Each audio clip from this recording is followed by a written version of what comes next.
Welcome to Atlanta.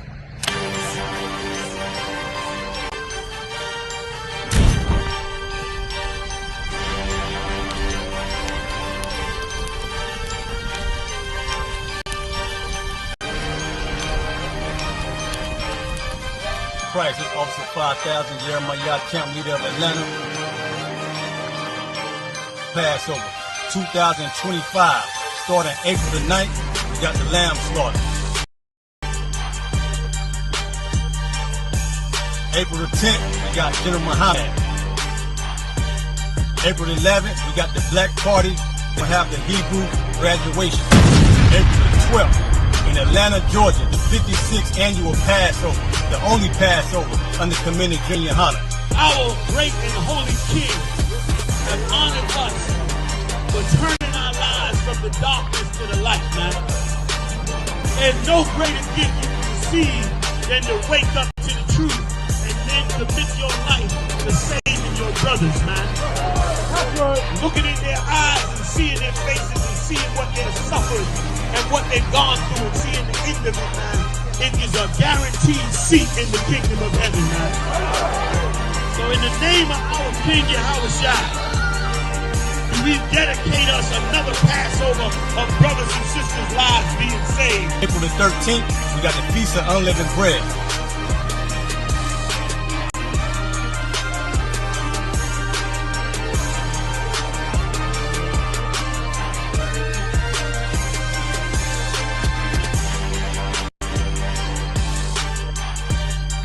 Shalom.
Hey, Shalom, Israel.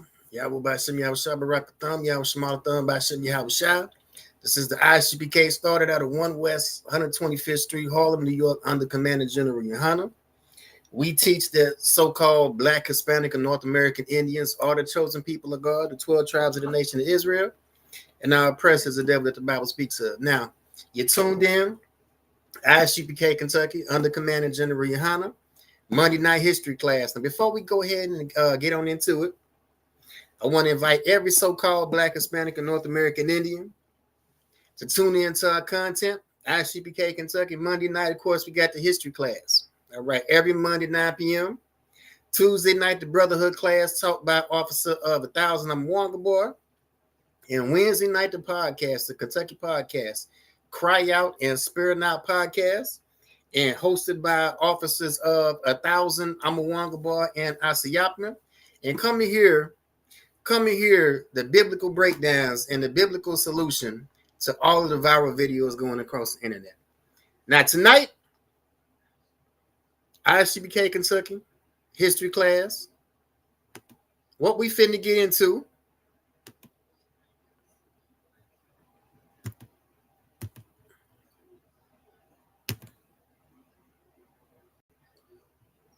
Salakia, we finna get to tonight. Topic of tonight's class is the wars that made America.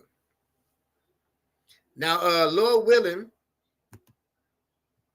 my next series will be covering the things that made America. All right, the things that made America. Tonight is going to be the wars that made America. And coming up soon, Lord willing, I'll do a class on the culture that made America. All right, what is American culture and what made the culture of America? So tonight, Topic of tonight's class is the wars that made America. And we finna get into the chosen people of God, Black, Hispanic, and North American Indian involvement in every single conflict in American history. I'm just going to touch on the main ones. We're going to get into the French and Indian War. We're going to get into the Revolutionary War, the Civil War, World War I, World War II, and Vietnam. All right, we're going to get into the main wars that made America. All right, the main wars that made America. Before we get into it, I got a quote. All right, George Orwell, the most effective way to destroy people is to deny and obliterate their own understanding of their history. All right, that's why it was important. That's why it was important to erase the history. All right, it was important to erase the history of God's chosen people. All right, this was the importance on the concerned effort by our oppressor to erase the history of Blacks, Hispanics, and North American Indians. All right, well, in the UPK, Kentucky, under Commanding General Yohana, you got a brother giving you some of that history back. All right, tune in. All right, Monday night, ISUPK, Kentucky, Monday night history class. The most effective way to destroy a people is to deny and obliterate their own understanding of their history. All right, let's walk. Again, the wars that made America. All right, the French and Indian War, 1754 to 1763, was a territory conflict between the American colonies of the British Empire and the French. All right, at this time, you had three main empires going at it for conquest and colonization of North America. You had the British Empire, you had the French, and you had the Spanish. But in the French and Indian War, it was a conflict between the British Empire and their colonies and the French and their colonies. But each side was supported by American Indians. Now, the problem with this is that they always want to make the Lord's chosen people the sidekick. But the truth of the matter is that we had conflicts amongst ourselves, and these other empires latched on to our conflicts. All right, we're not the sidekick. Our oppressor is the sidekick, and I always want y'all to remember that. All right, our oppressor is and has always been the sidekick. It says here the French depended on their Indian allies. All right, the French depended on their Indian allies. All right, our oppressor is and has always been the sidekick. Let's walk. All right, the British colonists were supported mainly by the Iroquois and the Cherokee, and the French colonists were supported by the Wabanaki Confederacy. All right, fighting took place primarily along the frontiers between New France and the British colonies. All right, mainly between Virginia and Canada. All right, that northeastern portion. All right, let's get into the revolution now. Crispus Attucks. All right, Crispus Attucks is known as the first person to die in the American Revolution, but that's not necessarily true. All right, he died in the Boston Massacre, which led to the American Revolution, but he was not the first person to die in the American Revolution. And he's also known as the first Black man to die in the American Revolution. Now let's get into a little bit of the background of Crispus Attucks. All right, in Boston, 5th of March, 1770, a party of men, mostly sailors, marched from Dock Square to State Street and assaulted the guard at the custom house. All right, the mob was led by a man almost giant in stature. All right, in the affray, several of the assailants were killed. Among the killed was the gigantic leader, Crispus Attucks. Now, notice the biblical language that is used in referring to Crispus Attucks, a giant in stature. Now, we know because of Commander General Yohana that giant in the Bible doesn't necessarily mean he was tall, but means he was a giant. All right. He was large. He was larger than life. All right. So Crispus Attucks was both. He was tall, but he was also larger than life. All right, let's walk. All right, who was Crispus Attucks? By the testimony of the witnesses given at the trial in November 1770, he is called the mulatto. I believe grave doubts can be thrown on this assumption, and that the weight of carefully examined testimony will prove that he was a Massachusetts Indian. All right, we're giving you back the history of the Lord's chosen people. Like we read at the beginning, the best way to destroy a people is to obliterate their own understanding of their history. And again, in the UPK, under Commander General Yohana, Monday night history class, you got a brother giving you some of that history back. All right, so Crispus Attucks will prove that he was a Massachusetts Indian. All right, Indians called mulatto. Now, that was a common practice in certain time periods and certain places in American history. All right, certain Native American tribes, all right, in Texas referred to themselves as mulatto. All right, certain Native American tribes in Texas referred to themselves as mulatto. All right, Attucks, of course, lived and died a subject of the British Empire. Despite many biographical treatments and extensive historical investigations, little is known about his life. Attucks' brief appearance in the historical record has stimulated both professional and amateur historians to dig for details. The most widely accepted construction of Attucks' life suggests that he was born around 1723 in a town of Natick, a multi-tribal praying town of Christianized Indians near Framingham, about 20 miles west of Boston. He was likely of Indian ancestry, possibly descended from a man named John Attuck, who was executed in 1676 for his role in King Philip's War. All right, you are to take notice that the council had condemned and sentenced Captain Tom Indian and John Attuck Indian enemies to be hanged on this day after the lecture till they be dead. Now we got this source, all right, saying that John Attuck was an Indian and he was the supposed ancestor of Crispus Attucks. All right, similarly, Crispus Attucks, who died in the Boston Massacre, was of Native American extraction, but called a mulatto. He is usually described as mulatto, but it seems probably that he was a Natick Indian from Framingham. All right, further proof that not only did Crispus Attucks not die in the American Revolution, but he died in the Boston Massacre. And more specifically, he was a North American Indian from Massachusetts. All right, let's walk. Here's an example of your Massachusetts Indians.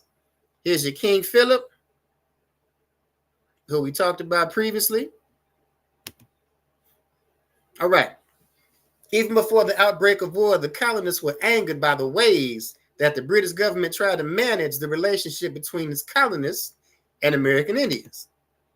The British were concerned by violence between the settlers and indigenous people on the frontiers and attempted to keep the two groups apart.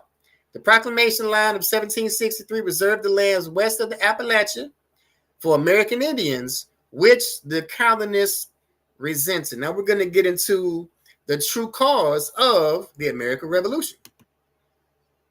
All right, when the Second Continental Congress adopted the Declaration of Independence in 1776, among the charges levied at King George III was that he had endeavored to prevent the population of these states. All right, the colonists levied charges at George III, who was the king of the British Empire.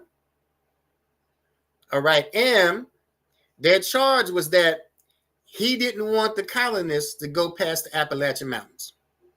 All right, he wanted to reserve west of the Appalachia for the American Indians and east for the British colonists. And this is what kicked off the Second Continental Congress and the Declaration of Independence, 1776. Let's walk.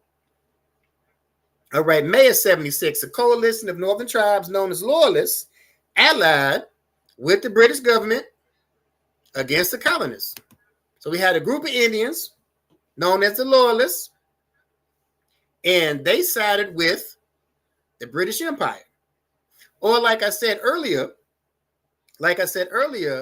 our oppressor is and has always been the sidekick. So the more accurate version of history is that the British allied with these people known as the Loyalists. Remember, this is our land. All right, we're the people that are indigenous to the Americas. All right, the foreigners have to ally with us to even get a foot in the door. All right, so the British Empire allied with the group of American Indians known in history as the Loyalists. And as we can see, some colonizers getting hung. All right, the Chickamauga Wars were a series of battles, ambushes, and massacres staged by Scottish Irish militias and settlers against American Indians under their chief Dragon Canoe in Kentucky, the Carolinas, Tennessee, and Georgia during and after the American Revolution. So this was one of the battles of the Revolution, and it started because of that proclamation line of 76.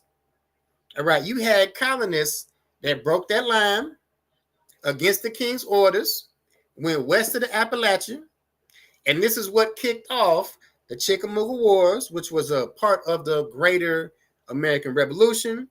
All right, the battle took place in Kentucky, the Carolinas, Tennessee, and Georgia. All right, here's Chief Dragon Canoe, and he was known as the Savage Napoleon to white settlers. All right, he was known as the Savage Napoleon, but we know who the real savages are. All right, we know who the real savages are. All right, the savages are the ones that came here and are pretty much a pus bag full of diseases that essentially coughed their way to death, coughed their way to victory. All right, coughed their way to victory. And that was the only reason that they were able to conquer lands of the West. All right, there's no way in the world that a boat full of Europeans could conquer a whole hemisphere by themselves. All right, there's no way in the world it could happen. And if you believe it happened that way, you might suffer from white supremacy. All right, if you believe that a boat full of Europeans could come here and conquer a whole Western Hemisphere by themselves, you might suffer from white supremacy. Again, we had our own conflicts that certain foreigners attached themselves to. All right, certain foreigners attached themselves to our conflicts, and here was one of them right here. All right, Andrew Williamson served in the South Carolina militia. He had numerous campaigns against the Loyalists. He attacked Indian lands across Tennessee and the Carolinas. As a result of his Indian campaign, the Cherokee ceded more than 1 million acres in the Carolinas. All right, this was called the Chickamauga Wars, also known as the Cherokee War of 76. All right, Andrew Williamson served in the South Carolina militia. He was the one that came up against Chief Dragon Canoe. All right, he was the one that was responsible for crossing that line across the Appalachia. All right, the proclamation line of 76. And this is what kicked off the American Revolution. But the initial fighting in the revolution was between colonists and Indians. All right, always remember that the initial fighting in the American Revolution was between colonists and Indians. All right, and then the British Empire got involved. That is the truth on how the American Revolution started. All right, now let's look at the conflict. Now I got this part on Wikipedia right here. You can just look this up. All right, Revolutionary War, United States, Great Britain, and if you look, Native Americans, unknown amount. If you look over here on Great Britain had 13,000 American Indian soldiers. All right, we had American Indians on both sides of the conflict. And Salaki, if this is tough to see, So like if this is tough to see, United States and Great Britain. Here's the combatants. Here's the combatants. And look at all the Indians on both sides of the conflict. All right. United States had the Oneida, the Tuscarora, the Lenape, Chickasaw, Choctaw, the Micmac, the Abenaki, and the Lumbee. All right. On the other side of the conflict, you had the Mohawk, the Seneca, the Micmac, the Cherokee, the Muskogee, the Shawnee. Right. You had American Indians on both sides of the conflict. But like I said, the American Revolution started when Scottish and Irish militias crossed the Appalachian Mountains, all right, into Indian territory, and the fight jumped off. The fight jumped off between European colonists and American Indians. And when the British Crown got involved, that's when they started to call it the American Revolution. Let's walk. All right. Though their stories are often not told, American Indians played major roles in the Revolutionary War, supporting both armies. All right. What does it mean to support something? All right. Like I said, our oppressor is and has always been the sidekick. But like we read at the beginning, the best way to destroy a people is to destroy their understanding of their own history. All right. The contributions of American Indians were critical to many important events, battles, and decisions that shaped the outcome of the war. What is it saying? American Indians, the indigenous people of the Americas, the chosen people of God, all right, shaped the outcome of the war. All right. A renowned historical artist has created several paintings depicting American Indians in the Revolutionary War. All right. One of these paintings, all right, Brave Men As Ever Fought, is featured at the Museum of the American Revolution. So the painting Brave Men As Ever Fought is depicting American Indians in the Revolutionary War. It's on display at the Museum of the American Revolution. And here's the painting depicting American Indians in the war. Now, to me, these American Indians look, never mind, let's walk. All right, survivors of the Revolution have told me singular and impressive stories of Benedict Arnold's appearance and demeanor. Now, if you're unfamiliar, Benedict Arnold was known as the traitor. All right, while in Philadelphia after his trial, they tell me that his features swarthy and battle worn. Interesting. Benedict Arnold, known as the traitor, said his features were swarthy. Let's walk. Similarly, Atkinson depicts Benedict Arnold as muscular and graceful with black hair and a swarthy complexion. Well, swarthy means black. According to the definition of the word, what is it saying about Benedict Arnold? All right, I didn't say it. All right, I didn't say it. All right, I'm just a messenger. All right, swarthy means black. All right, this is in a source, Jefferson, by Albert J. Knopp. And this is what this book says about Thomas Jefferson. Again, I didn't say it. All right, check the source. It says the profound and fearless patriot and full-blooded Yankee. All right, the profound and fearless patriot and full-blooded Yankee, Thomas Jefferson, for the presidency, was nothing but a mean-spirited, low-lived fellow, the son of a half-breed Indian squaw, and sired by a Virginia mulatto father, as was well known in the neighborhood where he was raised, wholly on hoe cake, bacon, and hominy. Again, I didn't write this.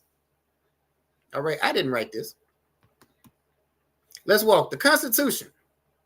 The Constitution. All right, the Iroquois Great Law of Peace, the Iroquois Confederacy founded by the Great Peacemaker, 1142, is the oldest living democracy on earth. In 1988, the U.S. Senate paid tribute with the resolution that said the confederation of the original 13 colonies into one republic was influenced by the political system developed by the Iroquois Confederacy, as were many of the democratic principles which were incorporated into the Constitution itself. All right, here's your Iroquois Indians.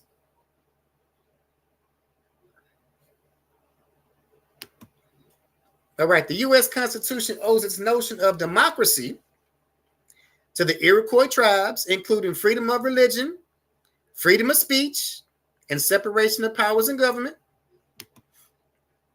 The Iroquois Indians, or forgotten founders, significantly influenced the joining together of the 13 colonies in 1776, the writing of the Articles of Confederation, and the construction of a federal system of government in 1787.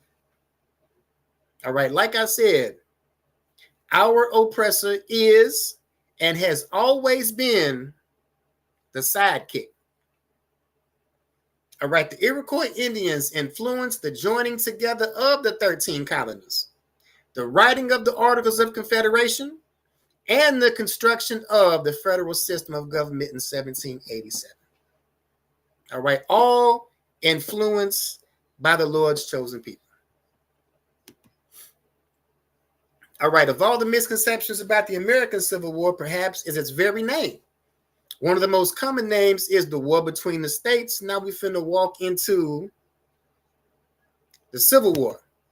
So we talked about the French and Indian War.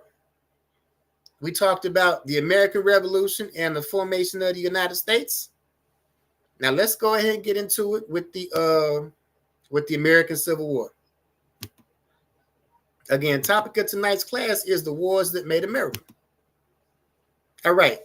Biased Northern writers and other revisionist historians begun using the labels slave states for the South and free states for the North, while ignoring the fact that 20% of America's slaves were held in these northern states.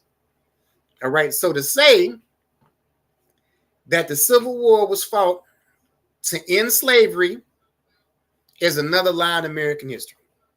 All right. The Civil War was not about ending slavery. All right. 20% of America's slaves were held in northern states. Matter of fact, even after Juneteenth, in the end of the Civil War, Delaware took no action to make slavery unlawful. Those enslaved in Delaware remained in bondage until December 1865, when the 13th Amendment was ratified. New Jersey was the last state to abolish slavery, officially ending January 23rd, 1866.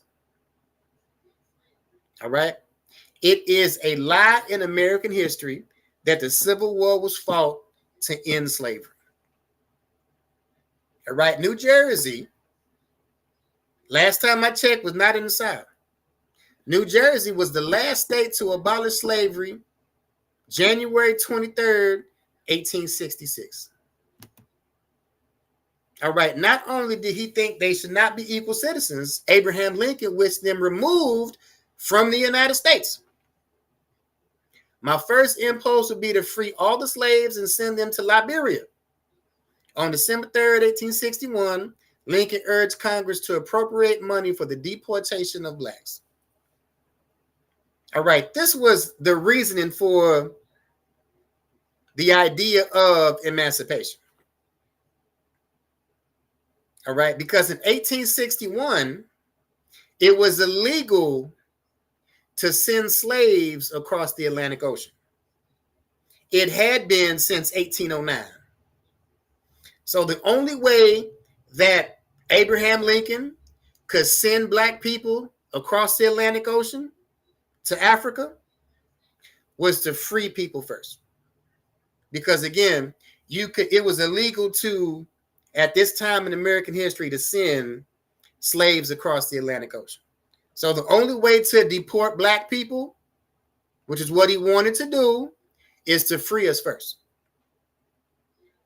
All right, this was the idea about emancipation and freeing slaves.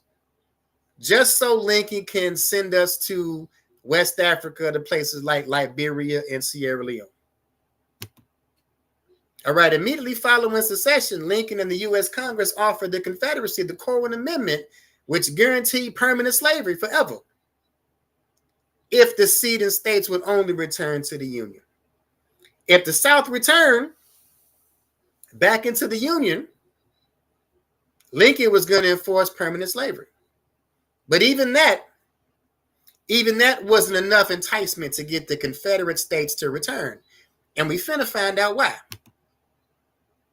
All right, Lincoln went on to fire the Secretary of War because he advocated making soldiers out of Negroes. Lincoln didn't even want black people fighting in those blue uniforms.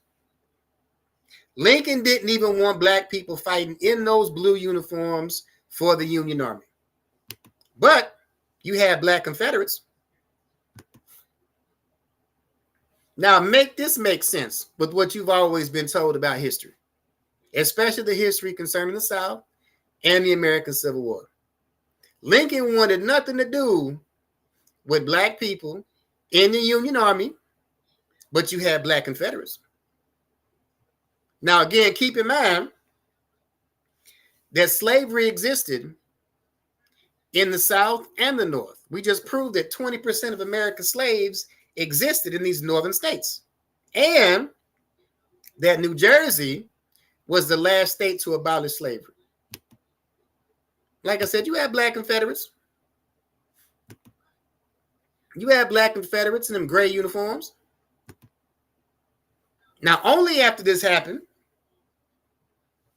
that you had black people join the Union Army. All right, the first Louisiana Native Guard was a Confederate Louisiana military that consisted of free Creoles of color formed in 1861.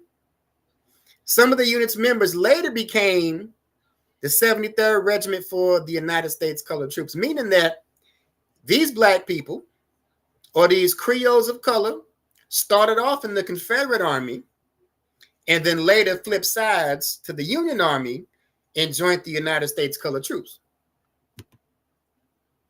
All right, Creoles of color.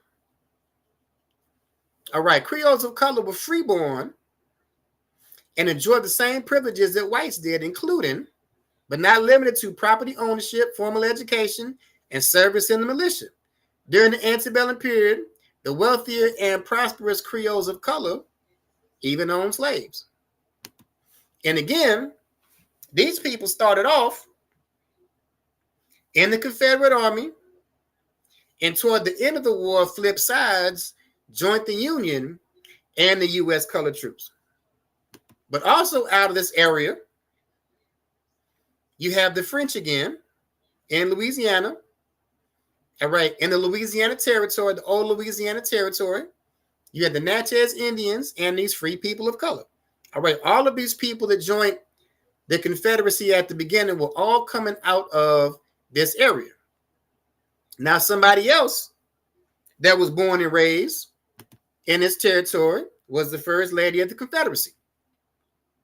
All right, Verena Howell Davis, Natchez, Mississippi, was the only First Lady of the Confederacy and longtime wife of President Jefferson Davis. All right, this was the First Lady of the Confederacy, and she was coming out of the same territory that these free Creoles were coming from, and these people that originally joined the Confederate forces. Now I want you to take a good look at her. And she was married to the president of the Confederacy, Jefferson Davis. Now I want you to take a good look at this woman, the First Lady of the Confederacy, and I want you to rethink, and I want you to question what we've been taught about American history, especially in this time period dealing with the American Civil War. Again, topic of tonight's class is the wars that made America. We read at the beginning that the best way to destroy a people is to destroy their understanding of their own history. Let's walk. All right, Vice President of the Confederacy, Alexander Stephens. All right, Mr. Stephens impressed me at the time as the most remarkable man. In personal appearance, he was very slender, his complexion swarthy, and weighed less than 100 pounds. This was the Vice President of the Confederacy. And we read the definition of swarthy earlier. All right, swarthy means black. I didn't write it. The source is Confederate Congress of Virginia Secession Convention. And here's the black family that claims Alexander Stephens, vice president of the Confederacy, as an ancestor. All right, let's walk. Robert E. Lee, all right, decided on a military career at a very early age. In fact, as a young boy, he decided he would attend West Point. He finally ended up there when he was 18 in 1825. When he entered West Point, he had a dark complexion, gray eyes, and weighed 180 pounds. All right, this is Confederate General Robert E. Lee. All right, dark complexion, gray eyes, 180 pounds. Next source, Chicago Tribune, July 20th, 1868. Alfred Lee, the wealthy colored man, was the brother of General Robert E. Lee, the leader of the rebel armies. Again, I want y'all to rethink what we were told in school, what we were told in American history class, especially dealing with the topic of tonight's class is the wars that made America. Again, I made a statement, all right, and I'm standing on it, 10 toes down, that our oppressor is and has always been the sidekick. All right, my paramount object in this struggle is to save the Union. It is not to save or destroy slavery. He went on to say that if he could only save the Union by keeping slavery, he would do so. The war was not about freeing slaves. All right, Abraham Lincoln said his main objective was to save the Union. He didn't give a damn about slavery.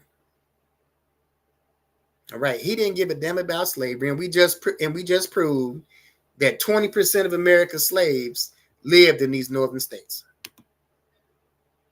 All right, William Grayson, one of Virginia's first U.S. senators, warned that the South will become the milk cow of the Union, and we're going to get into why. We're going to get into why even being enticed with the idea of permanent slavery, that wasn't a good enough enticement to get the South to come back. All right, the South must be exhausted of its money and property by a course of legislation which is forever taken away and never returning anything. All right, the South must be exhausted of its money, property by course of legislation which is forever taken away and never returning anything. By 1860, 90% of the federal revenue came from southern states. 90% of federal revenue came from southern states. All right, this is why the Confederate States broke away to form their own country. And Abraham Lincoln offering permanent slavery wasn't a good enough deal to get the South to return. And this is what started the conflict. All right, now eventually, Lincoln with the idea of allowing the Lord's chosen people to join the army. So you had Union and Confederate soldiers. All right, you had the Lord's chosen people again that fought on both sides of the conflict. All right, in every war in early American history, the Lord's chosen people fought on both sides of every conflict. Both sides of the French and Indian War, both sides of the Revolutionary War, both sides of the War of 1812, and both sides of the American Civil War. All right, the United States colored troops, primarily comprised of black soldiers during the Civil War, also included American Indians who were all considered colored at this time.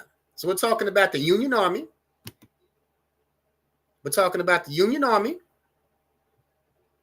All right. And you had so-called blacks and so-called North American Indians. Both fought on the Union side under the United States colored troops because all were considered colored at this time. All of us were considered colored at this time. All right, here's your United States colored troops. All right, United States colored troops played a crucial role in battles against Native American Confederates and often distinguished themselves with bravery and valor. Like I said, we fought on both sides of every conflict in early American history, and the Civil War was no different. We fought on the side of the Union and fought on the side of the Confederacy. All right, United States colored troops fought against Native Americans that fought on the side of the Confederacy. All right, the last Confederate general to surrender during the Civil War was Stand Watie, who surrendered his command of Cherokee and Osage troops at Dokesville near Fortstown in Indian Territory, June 23, 1865. All right, the last Confederate general to surrender was an American Indian named Stand Watie. All right, I bet you never learned this in history class. I bet you never learned this in history class. The last Confederate general to surrender was an American Indian named Stand Watie. All right, the last Confederate general to surrender was an American Indian named Stand Watie. And we just read that the United States colored troops were the ones that went to war with these Indian Confederates. All right, so who won the Civil War? The United States colored troops. We just read that the U.S. colored troops were the ones that went to war with these American Indian Confederates. The last Confederate to surrender was an Indian general named Stand Watie. So just like we read about how American Indians were a part of the result of the American Revolution, all right, the Lord's chosen people under the U.S. colored troops won the Civil War. All right, the U.S. colored troops, all right, comprised of so-called blacks and American Indians, won the Civil War. All right, let's walk. All right, Seminole Scouts or Indian Scouts were hardly distinguishable racially from soldiers in the U.S. colored troops. Now, we just read that so-called blacks and so-called North American Indians fought side by side in the regiments of the U.S. colored troops. All right, Seminole Scouts were hardly distinguishable racially from soldiers of the U.S. colored troops. All right, here's your Indian Scouts. Here's your U.S. colored troops, and they will come together and form in Texas what would be known as the Buffalo Soldiers. All right, 1873, Seminole Indians served as Buffalo Soldiers and Scouts without a single man killed in 25 actions. And they fought in the Texas frontier against the Comanche. Now, you're thinking, why would Indians be fighting other Indians? Well, we just read that you had Indians in the U.S. colored troops that fought against Indians in the Confederacy. All right, this is no different. All right, this is no different. All right, a detachment of Seminole Scouts, 1885. All right, far left, Sergeant John Ward, Medal of Honor winner. All right, Comanche groups, along with other Native American tribes and Indian territories, signed treaties of alliance with the Confederacy during the Civil War. Now, we just read that the Seminole Scouts teamed up with the U.S. colored troops. All right, this is the origin of the Buffalo Soldiers. But the Comanche has sided with the Confederacy. This was the beef between the Seminoles and the Comanche in Texas. All right, this was the beef between the Seminole and Comanche in Texas. All right, the Seminole had joined up with the U.S. colored troops, formed the Buffalo Soldiers, and the Comanche allied with the Confederacy. Now, something else that happened is Comanche raiders targeted Seminole territories in northern Mexico, seeking to accumulate wealth through plunder, including horses and captives. Now, by this time, you had the Fugitive Slave Act, all right, and the Comanche were being used as raiders and slave catchers, all right, chasing after Seminoles and Creeks in southern Texas and northern Mexico. All right, this was a part of the beef between the Seminole Scouts and the Comanches on the frontier of Texas. All right, John Horse and Wildcat led over 100 Creek and Seminole Indians into Texas, fleeing slavery from 1849 to 1850 as they were pursued by Texas Rangers. All right, they were fleeing from slavery into Texas because Texas doesn't adopt slavery as an institution until after 1850, until after the borders were secure between the United States and Mexico. It was called the Compromise of 1850. This is when you had slavery as an institution come into Texas. That's why they were fleeing into Texas away from slavery. All right. And this was the beef between the Seminoles and the Comanche. All right. 13 enlisted men, 6 officers from these 4 regiments earned the Medal of Honor. In addition to the military campaigns, the Buffalo Soldiers served a variety of roles along the frontier, from building roads, escorting U.S. mail. All right, April 17, 1875, headquarters for the 10th Cavalry was transferred to Fort Concho, Texas. So we built the roads. All right, we escorted the mail. All right, throughout their tenure, Buffalo Soldiers also participated in the Spanish-American War and the Philippine-American War. 1907, the detachment of Buffalo Soldiers from the 9th and 10th Cavalry was assigned to West Point to teach and drill white cadets. All right, to teach and drill white cadets. All right, again, the oppressor, our oppressor, the devil that the Bible speaks of, has always been the sidekick. All right, 1907, 9th and 10th Cavalry Buffalo Soldiers at West Point taught white cadets. Let's walk. All right, World War I, Buffalo Soldiers at Camp Sherman in Ohio served in France. All right, World War I, the original code talkers, Oklahoma Historical Society.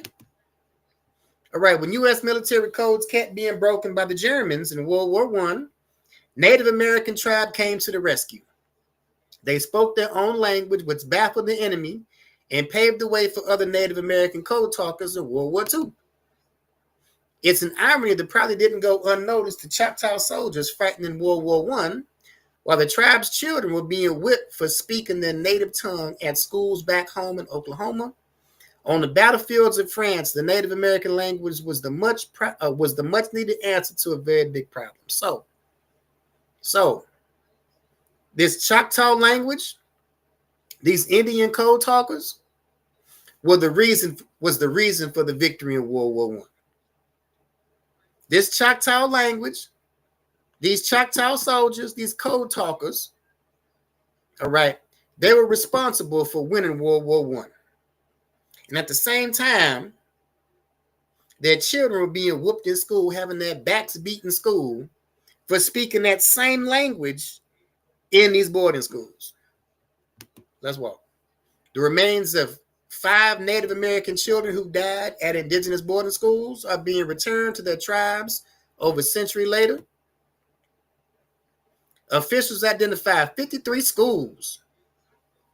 They have marked and unmarked burial sites containing the remains of children who died at these schools, often far from home. The agency documented 500 deaths in 19 of the schools, the report said.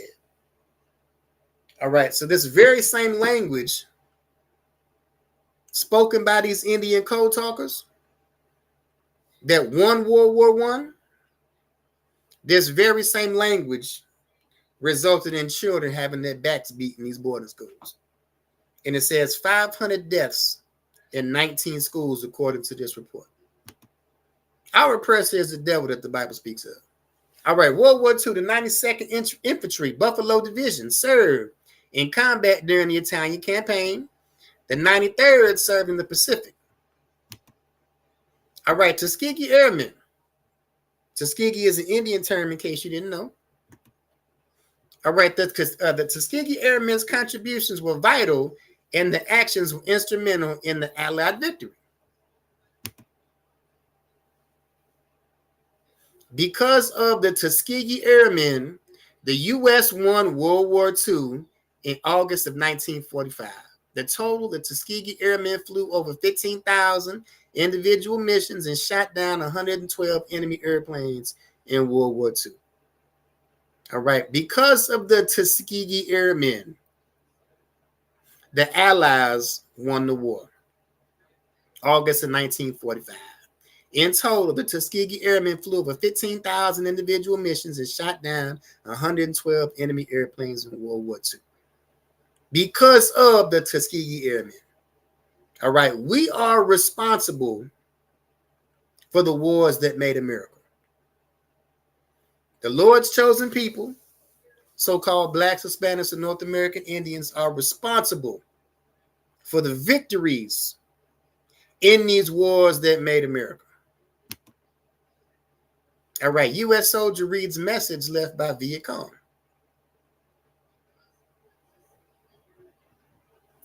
All right, U.S. soldier reads message left by Viet Cong. It says, U.S. Negro Army men, you are committing the same crimes in South Vietnam that the KKK is perpetrating against your family at home. All right, U.S. soldier reads message left by Viet Cong. You are committing the same crimes in South Vietnam that the KKK is perpetrating against your family at home. All right, we heard this all the time coming up about how the Viet Cong, all right, these communist Vietnamese during the Vietnam conflict, that they would tell black soldiers to go home. They would tell black soldiers, this is not your war, this is not your fight. But again, we fought in every conflict. All right, we are responsible for the wars that made America. Well, let's drop that. Let's go to the Bible. Let's see what the Bible says. Let's see what the Bible says. All right, we're going to go to Psalm chapter 60, verse 12. Psalms chapter 60, verse 12. Through God we shall do valiantly, for he it is that shall tread down our enemies. All right, through God we're going to do valiant things. And it's the Lord that shall tread down our enemies.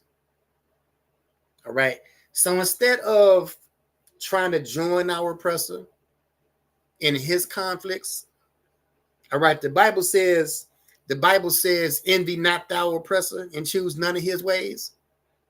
All right, the Lord is going to destroy our enemies. All right, through God, we're going to do valiant things, and the Lord is going to tread down our enemies. All right, joining our oppressor and going to war against his enemy, all right, isn't going to gain us favor. It's not going to gain us favor. All right, so let's drop that. Let's go to 1 Ezra 8 and 85. 1 Ezra 8 and 85. Moreover, ye shall never seek to have peace with them, that ye may be strong and eat the good things of the land, and that ye may leave the inheritance of the land unto your children evermore. So again, the Bible's talking about never seek to have peace with them, talking about our enemies, talking about our oppressor. All right. Don't join unto our oppressor. Our oppressor is a sidekick. All right. We're what makes America. All right. We're the culture of America. Without the Lord's chosen people, America would be like Yugoslavia. America would be like Croatia. All right. We're the culture of this place. All right. That's why you have Japanese children infatuated with lowrider culture. That's why Africans are doing drill music. All right, we're the culture of this place. So the Bible says, never seek to have peace with them, that ye may be strong, eat the good things of the land, and leave an inheritance unto your children. This is why we don't have inheritances to leave our children. When we die, we leave a bill. When we die, we leave a bill, because we seek to have peace with our enemies. The Bible says, don't seek to have peace with them. Don't seek their peace, and we'll have an inheritance for our children. All right, thus saith the Lord. And more proof before we end it. All right, Hickman, Kentucky. Recently discharged black soldier Charles Lewis was lynched in uniform December 1918, weeks after the end of World War I. All right, this is what joining to our oppressor does. This is what joining to our oppressor does. All right, was lynched in uniform. Lynched in uniform weeks after the end of World War I. After we won the war for them, a black man was lynched in uniform weeks after the end of World War I. So with that, let's go ahead on and end it. I appreciate y'all tuning in. All right, Monday night history class, ISUPK, Kentucky, under Commanding General Ian Hunter.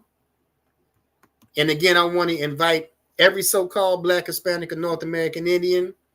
ISUPK, Kentucky content, of course. Monday night, you got the history class. Tuesday night, brotherhood class taught by Officer of 1,000. I'm a Wanga Bar. And Wednesday night, the podcast, Cry Out, Spare Not, hosted by Officers of 1,000. I'm a Wanga Bar and Asiapium. And again, come here, the biblical breakdown, the biblical solution to all of the viral videos going across the internet. With that, we'll do one courtesy salute.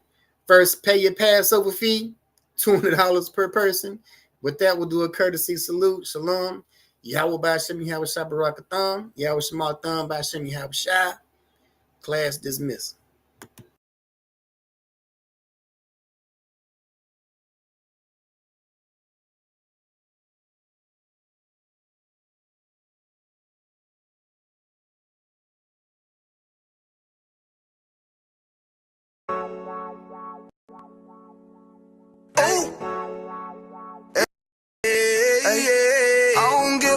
Fuck about what them bitches gotta say. I'm a woman where's a nigga till they put me in the grave.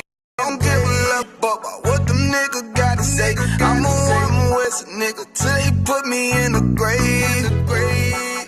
I don't care about what they say. Hey. Fuck with my Akima, fuck with my sisters, then I got a problem, I'm never gonna miss you. I got 100 hanging out the AR, I got a 50 hanging out the pistol. He say it's corner, I'm just being realistic. I be on them corner posted with the realest. If it's the Sabbath, then we going fishing. I'm reeling them in, that's a God-given mission. I'm really on 10, but I'm stamped in the pistol. I get the order, be glad to dismiss you. Hebrew Academy graduate, nigga. Training, go through the baddest conditions. I don't fuck with none but the baddest of bitches. She righteous, submissive, she glad to be with me. Had that thing Putin like Vladimir, niggas. She know I'm a prophet, she glad to be listening. Disrespect, I ain't having that shit. Tell her go make some business from scratch and she bitchin'. The different breed of black men, we don't do the back bend. I remember back when I was really trapping, trying to get the racks in, selling dope to black men. But now I'm trying to make it straight. Like, don't forget about my face, we standing up straight, can't fold us. Too heavy, the world won't hold us. Go get you some rank, I told you. Line up in these ranks, we soldier. You can take that to the bank, we focus. Ooh, how many times must we remind you? One body, one way, some break off, but never take off as a flex. When the law with you ain't no up next, it's just us, nigga, that's that on that. All that weak shit, that ain't no threat. Say you won't beat, bitch, with that ain't no sweat. We with all that. The Lord called a nigga out the world, I responded and called back. Oh Lord, and everything that they stole from us, fuck that shit, we want all that. Them niggas snitching and they act like bitches. That's why we unaffiliated with them. They killing women and they fuck with sisters. That's why we unaffiliated with them. They telling lies, switching up the doctrine. That's why we unaffiliated with them. They ain't gon' ride until they die, so that's why we unaffiliated with them.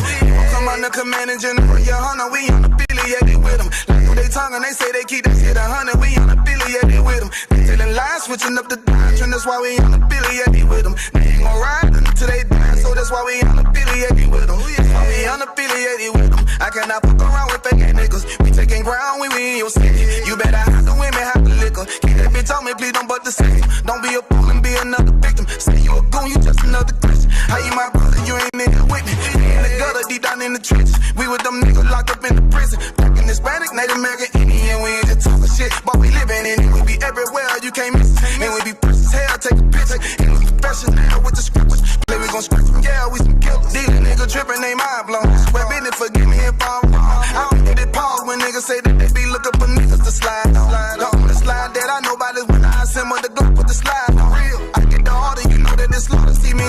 niggas gon' die.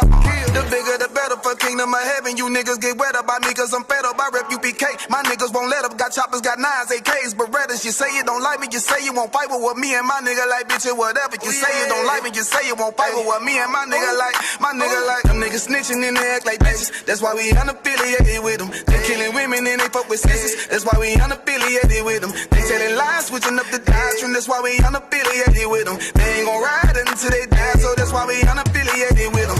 Come on the commanding general, your hunter, we unaffiliated with them. Like they tongue and they say they keep that shit 100, we unaffiliated with them. They telling lies, switching up the doctrine. That's why we unaffiliated with them. They ain't gon' ride until they die, so that's why we unaffiliated with them. Yeah.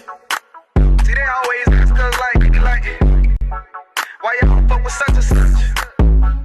Why y'all won't come together with such and such? I be like, we unaffiliated with them. You understand me? Like, niggas be out here on some weirdo shit. And to be honest, that's why we unaffiliated with them.